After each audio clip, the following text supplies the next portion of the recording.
You are listening to the Critical Mass Radio Show, Orange County's business talk show, focused on exploring topics of interest to CEOs who are leading middle market companies. With your host, Richard Franzi. Hello and welcome to Orange County's longest running business talk show and podcast. And yes, I am your host, Rick Franzi. And ooh, do we have a good show planned for you today? Why, do you ask? Because Jennifer Strong is our guest. She's the founder of Cognitive Diagnostic Associates. Jennifer, welcome to the show. Thank you, Rick. Thanks for having me. I appreciate it. I'm excited to speak with you. So let's start simply. And as a founder and an entrepreneur, take us back in time. Give us your origin story. What was the motivation, inspiration for you to start your firm? Yeah, so motivation, there's kind of twofold, motivation and inspiration. So the motivation I had came from all the experience I had with the districts, doing special education as a school psychologist, and realizing there was a better way to support parents. And the inspiration actually came from my parents. So the inspiration came from my wonderful parents, Larry and Cheryl Reynolds.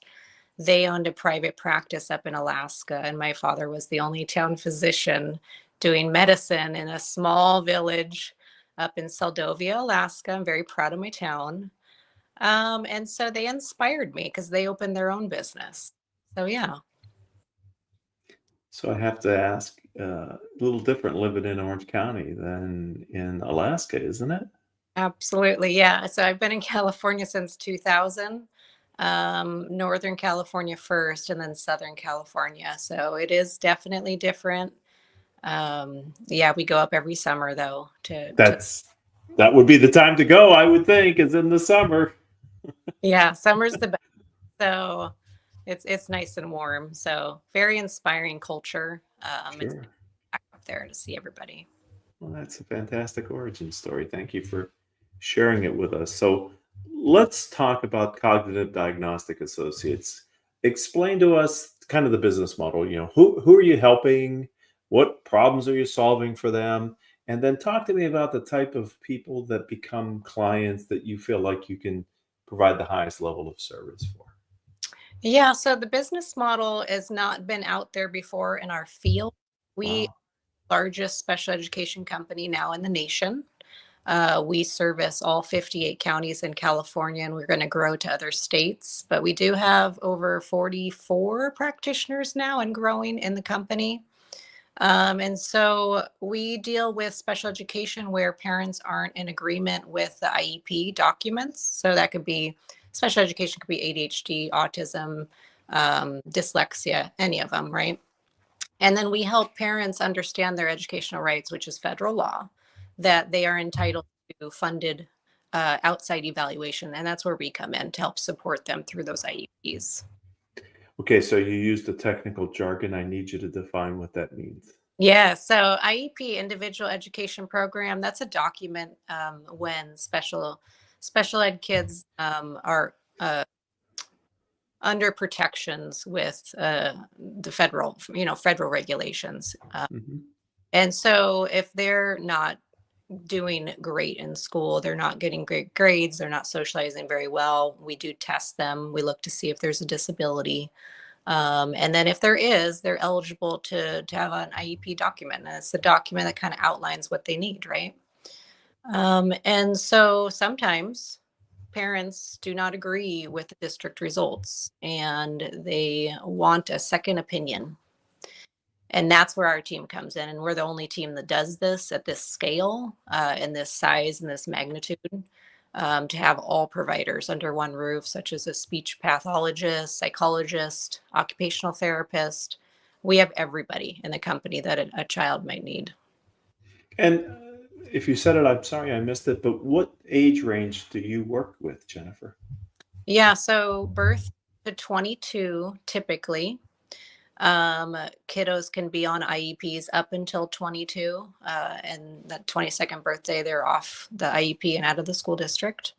We also we take insurance too, so we can help support a wide range of families. So we can do educational diagnoses for insurance-based models for students as well. And that kind of goes up to about 26, 27 for us. So, yeah. And so is your business model that you help with the diagnostic aspect of it? Do you stay involved past? How does that relationship with the parents and the student and the school district work? Yeah, good question. So it mainly is to find the educational diagnosis, for example, ADHD, right? And then how that relates to the school. So we have, according to the technical terms, the DSM-5 or the ICD. And then, but the second step to that is how do we tie it into the school district and follow California Ed Code? We're following the law. What we do is we only are the objective evaluators, and then we refer out and we say, okay, this is what the kiddo needs. You need to connect with this pediatrician or this psychiatrist, or where did the district fail to provide this kiddo with an appropriate IEP? So it does get legal sometimes. We do actually write in our reports where they failed to provide what's called FAPE. And so it does go to due process hearings. And so it does cross over into that that area of education. So you repeatedly referred to school districts, and I'm thinking public. Does this also apply to private schools? No, they beat to their own drum. So public education, it applies to them. So IDEA, Individuals with Disabilities Education. That's the federal law that kind of governs what we do. And then it goes to each state. And then we follow what California does, California state law. But the public schools are really bound by the law and the timelines and everything. The private schools, not necessarily. Do you ever get involved with parents whose children are in private school? Yeah, all the time. All the time. And so we can help them. We can provide educational services. We can recommend what to do. The private schools are usually pretty good about implementing this stuff. They don't have to, but they can implement it to give accommodations and services and everything to those kiddos. Interesting. And again, what did you see from working inside school districts that said, hey, there is a need, and I think I'm the person that can build a company to help that solve that problem? You know, I work hard. Being a business owner is not a 9 to 5. So Really? so Shucks. I'm awake and working, and I'm working till late in the evening every single day. So it's not an easy task, but there's a clear vision. And for me, when there's a clear vision and a huge need for these parents, we're going to get it done. So as you've scaled your firm, I've heard from other founders that at times it feels kind of isolating or maybe a little bit lonely. Have you ever felt that, Jennifer, on your journey as an entrepreneur? Yeah, good question. So yes, of course. There's always been times where I've feelings of isolation.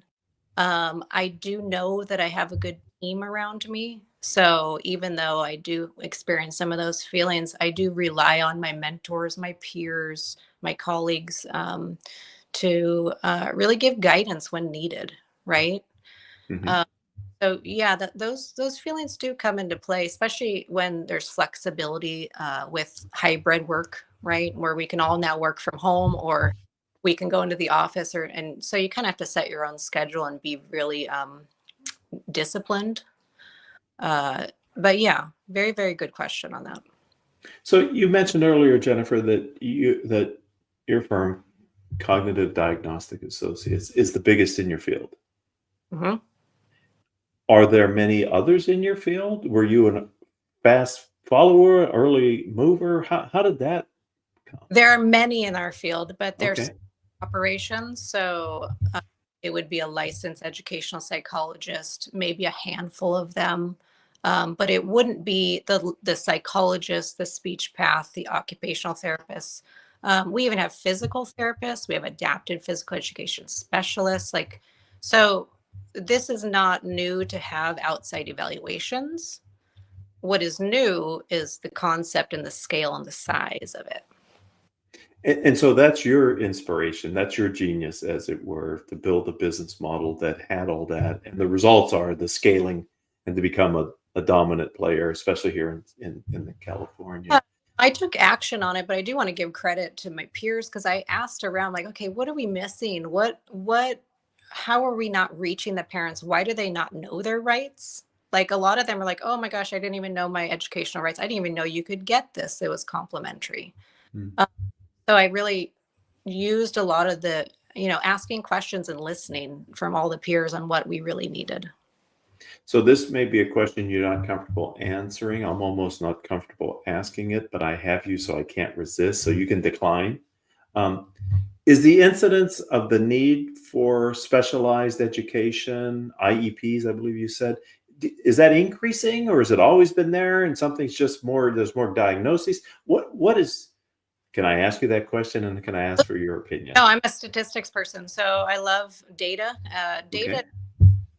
right? So we have a state compliance board that looks at data, and not to get too technical with it, but there's acronyms with that as well.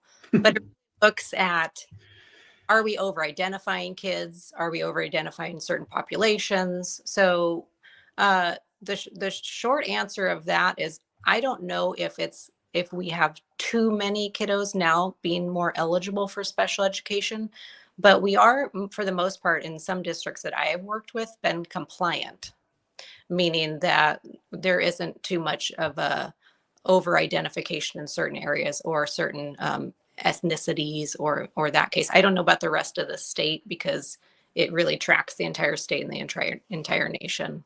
Interesting. Okay, so let's turn our focus in another direction, Jennifer, and that's internally a little bit with you, in the sense that, can you share with us a piece of business advice that you've been given that you find valuable, that you could pay it forward and share it with our audience today? Yeah. So the best piece of advice would probably be that you can't grow by yourself. You really do need a team around you. You need a network. You need a community. You need the city. I'm very involved with the Newport Beach Chamber of Commerce. I'm very involved up in LA with some organizations. Um, and then, the people that you have in your company. So it really, you can't do it. It's not a one-man show. It's my vision, but it's really going to take them to implement it and them to see my vision and then carry it forward. Okay, so I love that piece of advice.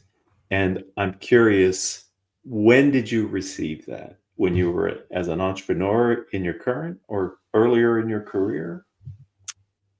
When I started getting into more of the business side of it, that's when I got that piece of advice on what to do. I was really fortunate to lay a good solid foundation and not have to pivot too much to, in Mhm. strong of a degree direction. So while that foundation was being laid, just, connecting with the community, connecting with the chamber, getting all that piece of advice for that. Yeah, there's a saying: if you want to go fast, go alone. If you want to go far, go together. And that's found, sounds Yeah. like that's additive to what you just shared with us. So thank you for giving us that inspiration and insight. I'm curious about artificial intelligence. I ask each guest if they have some view on it. I'm interested in your profession, in your company, how you see AI. Can you just give us a sense for all of that? Yeah, it's coming, and it's many, many opportunities to use different types of AI. So in our field specifically, we have wonderful people that are creating great products for example, like helping to write reports. For us, it can analyze data, a Mhm. significant amount of data, and give us insights on things that we didn't necessarily see. It can help guide performance and track goals to help support special ed students better.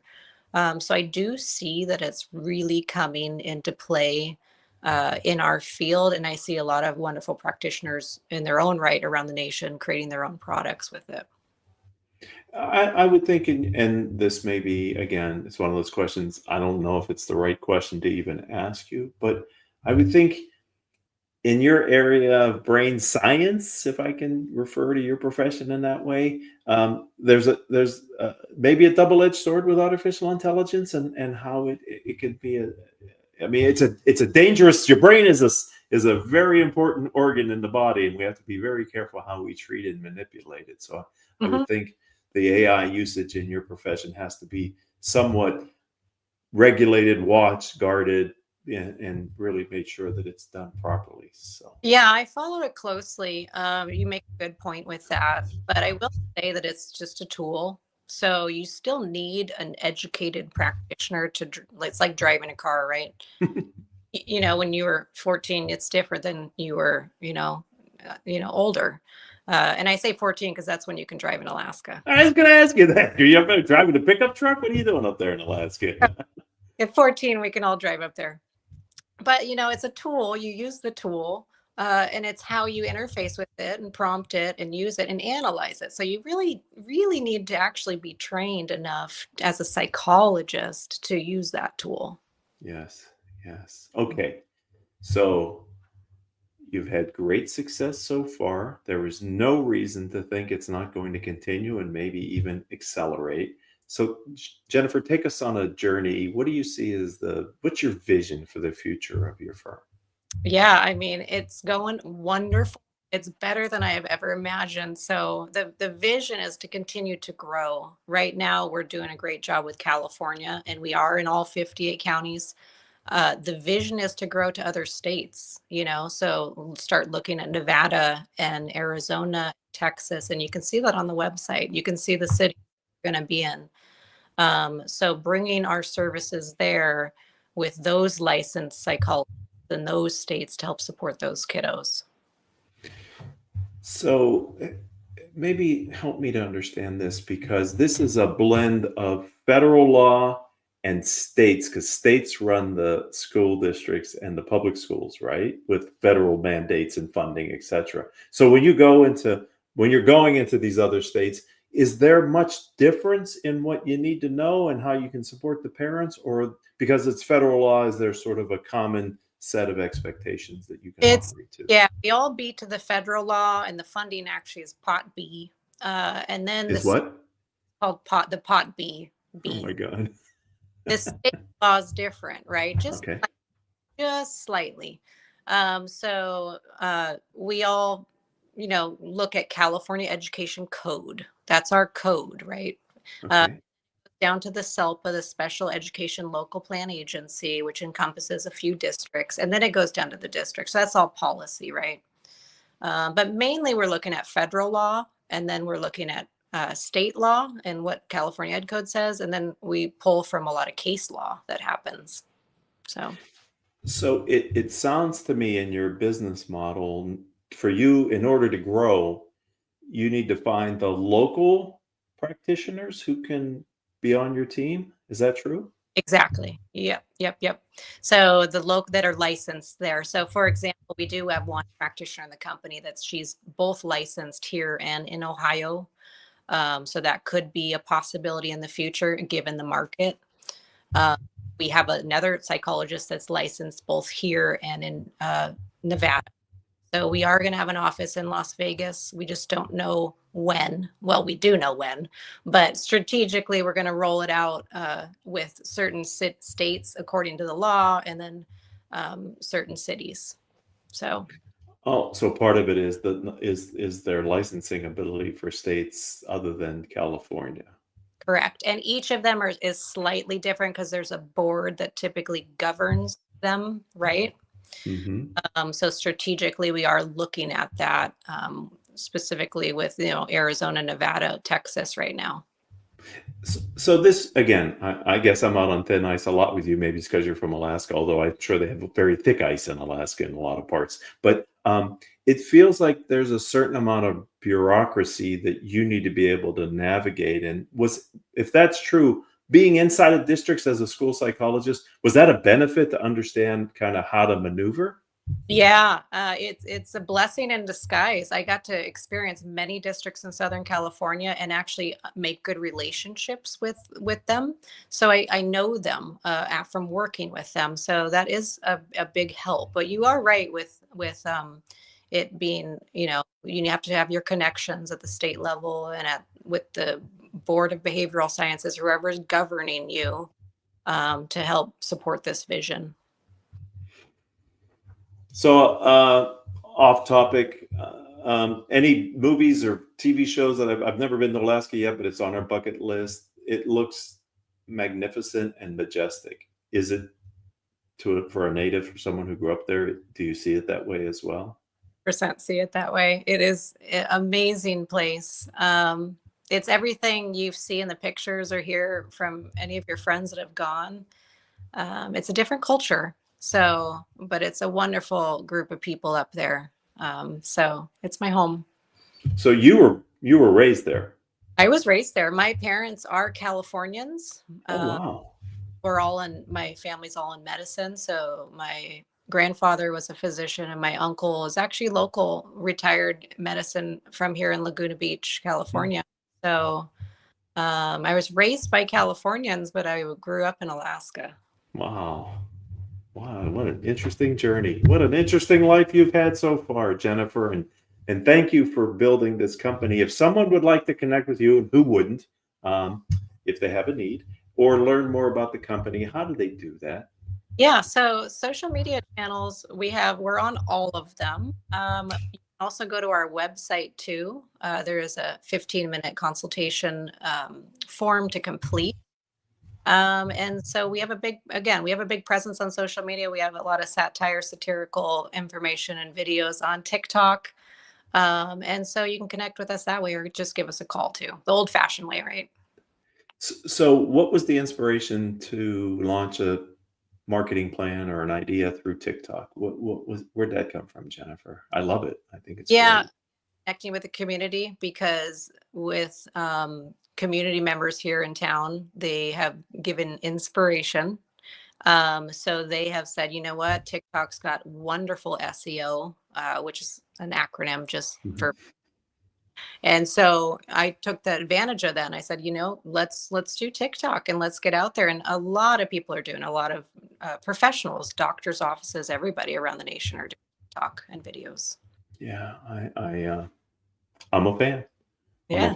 I'm a fan of the platform. That's probably where, other than LinkedIn, it's where I spend my time when I have time. So I really want to thank you for taking time out of a hectic schedule to be a guest on our show. And I've thoroughly enjoyed learning more about you and your business. Thank you for your time. Yeah, thank you, Rick. I appreciate your time. It was great. And audience, I want to thank you. You too are part of Orange County's longest running business talk show. Jennifer's show now joins our archive of over 1,500 shows that we've done over the years of focused on Orange County entrepreneurs and nonprofit leaders. If you're one of those people and you would like to share your story with our audience, it's really easy. Reach out to me on LinkedIn. I'm Rick, R-I-C, Franzi, F-R-A-N-Z-I. And if we're not connected, send me a connection request, make a mention that you're interested in being a guest on the show. And between Haley, our producer, and me, we can figure out when to schedule you to be a guest on the show and do like we did with Jennifer and have a conversation with you. This applies to entrepreneurs and nonprofit leaders who reside here in our great county of Orange. So until the next time we all have a chance to be together, I hope all of your business decisions will move your company in a positive direction.